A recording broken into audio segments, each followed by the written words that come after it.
Rebecka Coutaz, the new general manager at DICE, has posted a statement regarding DICE's transformation over the past 6 months and the rough launch of Battlefield 2042. She also conducted some interviews with various news sites that include further nuggets of information regarding 2042's disappointing release and where it's going in the future. There's some interesting information in there, specifically about losing a lot of the studio leadership at critical times and a response to how many people are actually working on 2042. In today's video, I want to highlight some of the standout information and also contrast that to some of the insider info that paints a different narrative. And before we get into these juicy details, I first have a quick word from today's sponsor. Now, whether you like it or not, what we look like ends up being a big part of who we are. And if you're a guy, there's a 2 in 3 chance that you'll experience some form of hair loss by the age 35. And while a lot of companies like to push miracle cures that could grow your hair back, today's sponsor Keeps has clinically proven treatments that prevent hair loss. The sad reality is that you can't save what you've already lost, so the sooner you start using Keeps, the more hair you'll save. The best part is that you don't have to take time out of your day for doctor visits or waiting in line at the pharmacy.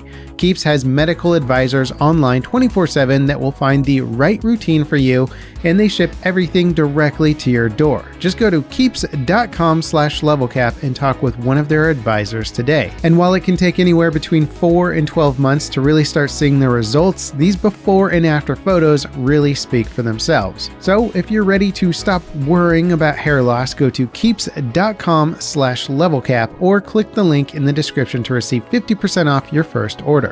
That's keeps.com/levelcap. Alright, so first things first regarding this statement, the cynical and honestly safe approach to any statement from DICE and EA regarding 2042 is to look at it as more of damage control and shifting the narrative of the game. It doesn't mean that things said here aren't true, but if you're used to sifting through messages from big studios like this, it's usually what isn't said that's actually the most important information. Now, in terms of what was shared here, it's still pretty interesting nonetheless. One of the main things pointed out that made development and launch of this game so difficult was the loss of major leaders on the development team. The general manager, Oscar Gabrielson, the head of design, head of content, and executive producer all left during this time period. And this was pointed out by myself and others leading up to the launch of the game that major talent was leaving the studio, and it generated quite a lot of concern, which as we see now was certainly not misplaced. Now, this combined with the major studio shift with new leadership from Vince Zampella and the formation of new studios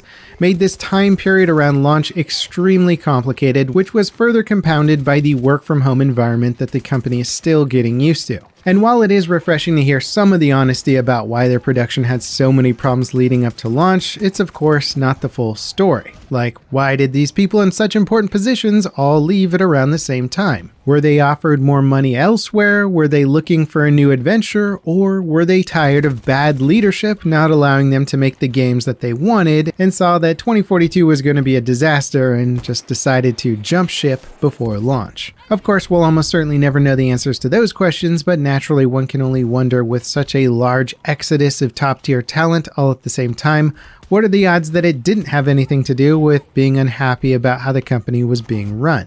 Now, Rebecca did say that the launch of Battlefield 2042 was not as expected, which in her defense does reflect at least what some of the higher-ups in marketing probably thought, at least according to the statements made about the game before launch, but I find it highly unlikely that the devs on the ground floor felt the same way. I played merely an hour of Hazard Zone a week before the game launched, and my official feedback was dead on arrival. That's how long it took me to figure out that there were some major problems with parts of the game, so I simply can't believe that the launch of 2042 was some big surprise to everyone on the team. Now, Rebecka Coutaz came into her new position in December of 2021, so she basically came into a disaster launch situation, and it's interesting to hear about one of the first things that they did. On her Eurogamer interview, she said, "We did a retrospective on what did really work, what didn't work, and what do we have to build on. It took us about 2 months to do that kind of analysis, and since then, we have made changes in organization, in structure, and tools and processes, and communication and co-development, really arming pushing ourselves to be able to make great games and make Battlefield 2042 a great game again. Now, that 2-month-long restructure and analysis might also explain for some of the massive slowdowns in content production, though it is hard to give DICE a total pass here. A massive restructuring process is one thing, but during this time the devs wouldn't have been sitting around twiddling their thumbs either. Now, launch debacle aside, how about what's happening right now? Well, Rebecka talked about changing the work process and creating a team that's lean with a clear chain of command, allowing creators to feel empowered. And this does actually sound good, given what we know about past titles in the franchise. The games have had less singular direction, which has led to systems that were only half implemented or poorly implemented. Battlefield 5 in particular suffered from many designed by committee types of problems. Now, again, on her Eurogamer interview, when asked specifically about the future support for the title, Rebecka's answer was significantly more vague. She said, "Just so you know, the team here and the team at Ripple Effect are fully in on Battlefield 2042. We owe that to our community that have followed us for 20 years. We owe that to our players. We owe that to ourselves. I don't want to talk about revenge because that word is too strong, but we can't let ourselves down, and we cannot let our players down. So our focus is on Battlefield 2042. And again, this isn't the answer that players want to hear, but it seems like it's the only one that we're going to get, at least for the time being. Committing to additional content beyond the first 4 seasons might not be smart at this point for the studio, so leaving it open-ended gives them the opportunity to support it more if it sees large growth. Of course, the catch being that growth would be more likely if the studio committed to longer-term support. Who wants to spend money on cosmetics for a game with short-term support? DICE still seems to be floundering a bit with their approach to live service content. And again, when asked on Eurogamer about how much of DICE was actually working on Battlefield 2042, she said the big majority of DICE is still working on 2042, as well as the Ripple Effect studio. Now, this answer here does contradict what was said recently by industry insider Jeff Grubb, who claimed that there was only a skeleton crew working on the game. And when Jeff saw the official response from EA claiming that his statement was untrue, he said, "My position on these things is consistent.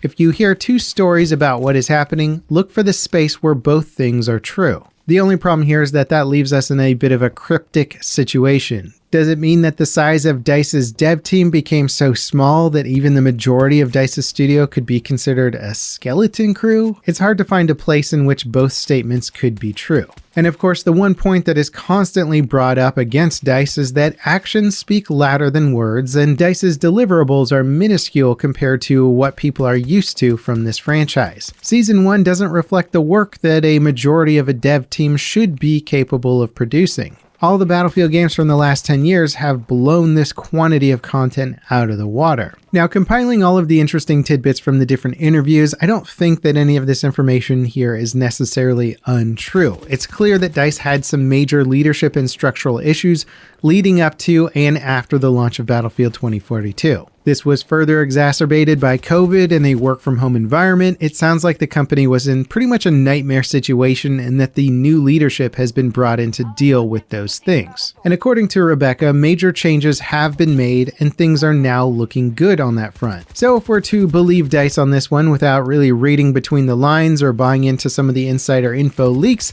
then to me, it sounds like the remaining seasons for this game should be pretty awesome, right? And content rich. That's certainly a narrative that they would want to perpetuate, considering that their financial model is based on a live service game that requires you to, invest in paid for cosmetics. Of course, without the studio committing to what we're getting in Season 2 or anything in terms of numbers of maps, weapons, and other specifics, it'll always leave fans with a healthy dose of skepticism. And one of my main fears is that I don't want 2042 to pull a Battlefield 5 and deliver its best content right before dropping all future support for the title. So far, Season 1 has delivered a good map that frankly makes the rest of 2042 maps look like amateur hour. If the Kaleidoscope remake can turn one of the worst maps in the game to one of the best maps, then DICE may have some solid footing to really change the narrative of this game. But again, actions speak louder than words, and 2042 is still behind Battlefield 5 when it comes to concurrent players, so the devs have their work cut out for them. Overall, it seems like we have a fairly clear, if not more generalized, story of what happened leading up to and during the launch of 2042 as to why it's so bad. Of course, nobody's taking the blame for pushing the game out before it was ready to be launched, but at this point, so many months after release, I think most players are less concerned about what happened and rather what's happening in the future, which again, DICE really isn't committing to. And the big head scratcher here is DICE doubling down, saying that they have the majority of their developers still working on Battlefield 2042 and trying to turn the game into something that the fans like and that they're proud of. And while that sounds admirable, it does go against what some of the industry insider leaks have suggested about what's going on internally at DICE. And in addition to that, the quantity of their content doesn't really reflect a large development team, unless, of course, DICE has really shrunk down the size of their dev team based on their anticipation of sales down the road. So the future of 2042 is still murky at best. I'd love to hear in the comments what you guys think about all of these statements and interviews being released now. Does it give you more confidence in the game? What do you think about Season 1 and the map rework coming out? Do you think that's going to be a bigger shift in the interest in this game? There have been more players coming back to it, but again, it hasn't quite tipped the scales with being the most popular Battlefield game being played right now. Let me know in the comments, guys. As always, thanks for watching, and I'll catch you next time. This is Level Cap, signing off.